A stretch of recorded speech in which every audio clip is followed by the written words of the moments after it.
स्वामीनारायण हरे, स्वामीनारायण हरे। वचनामृत श्री गडडा अंत्य प्रकरण का 9वां। अंतः जागृति का द्वार। संवत 1883 में आश्विन शुक्ला एकादशी 11 अक्टूबर 1826 को स्वामी श्री सहजानंद जी महाराज श्री गडडा स्थित दादा खाचर के राजभवन में पश्चिमी द्वार के कमरे के बरामदे में विराजमान थे। उन्होंने श्वेत वस्त्र धारण किए थे। उनके कंठ में पुष्पहार तथा गजरे शोभायमान हो रहे थे। उनकी पाक पर पुष्पों के तुर्रे झुक रहे थे। उनके समक्ष मुनिगण तथा विभिन्न प्रांतों के हरिभक्तों की सभा हो रही थी। तब श्रीजी महाराज ने समस्त हरिभक्तों से कहा कि हम अपने बड़े बड़े परमहंसों की जैसी स्थिति है और जैसी समझ है, उसके संबंध में आप सभी पुरुषों महिलाओं को बताते हैं। उसे सुनकर आप सभी जिस प्रकार आचरण रखते हो तथा जैसी आपकी स्थिति है, उसे बताना।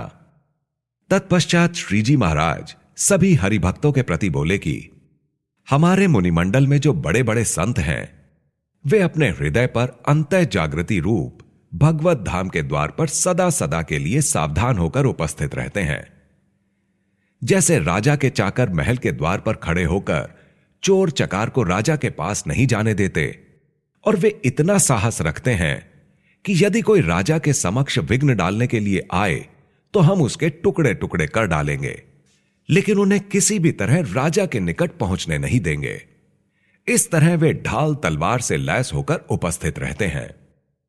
उसी प्रकार सभी संत अंतः जागृति रूप जो भगवान के धाम का द्वार है, वहां पर उपस्थित रहते हैं तथा अंतः जागृति के भीतर जो अक्षरधाम है, उसी में भगवान के दर्शन करते हैं और साथ ही साथ अपने हृदय में धन, स्त्री आदि माइक पदार्थों को भगवान के निकट घुसने नहीं देते।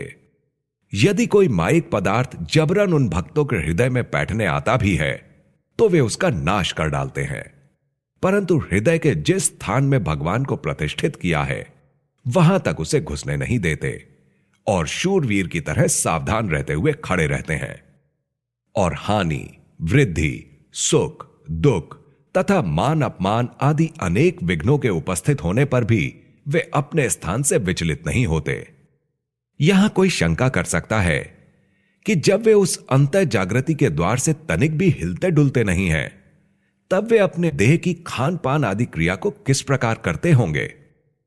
तो इस पर दृष्टांत देकर बताते हैं कि जब पनिहारी कुएं पर जल लेने के लिए जाती है, तब वह पनघट पर रखे गए अपने पैरों तक का ध्यान रखती है कि कहीं कुएं में फिसल ना जाऊं, तथा अन्य वृत्ति द्वारा कुएं से जल भी खींचती है। और दूसरा दृष्टांत, जैसे कोई पुरुष घोड़े पर सवार होता है, तब वह घोड़े के रकाब में रखे गए अपने पैरों पर भी ध्यान रखता है, घोड़े की लगाम पर तथा उसके दौड़ते समय मार्ग में आने वाले वृक्षों, गड्ढों और पत्थरों तक का भी ध्यान रखता है। वैसे ही ये सब संत अंतर सम्मुख दृष्टि रखकर भगवान की सेवा में भी तत्पर रहते हैं और दैहिक क्रिया भी किया करते हैं, किंतु वे अपनी स्थिति से विचलित नहीं होते। इस प्रकार श्रीजी महाराज ने बड़े बड़े संतों की स्थिति कह सुनाई। फिर बोले कि आप सबको इसी तरह अंतर सम्मुख दृष्टि रखकर निरंतर भगवान की सेवा में जुटे रहना है और भगवान के सिवा अन्य पदार्थों को प्रिय नहीं होने देना है। इस बात की अत्यंत सावधानी बरते। और जैसे राजा का सेवक अगर असावधान होकर राजा के पास रहता हो, तब कोई चोर चकार राजा के पास पहुंच गया तो उस सेवक की चाकरी विफल हो जाती है। उसी तरह हरिभक्त को भी यदि भगवान के सिवा अन्य पदार्थों में आसक्ति हो गई तो उसके हृदय में जहां भगवान रहते हैं, वहां धन, स्त्री आदि अन्य तत्वों की पैठ हो जाए तो उसकी भक्ति मिथ्या हो जाती है।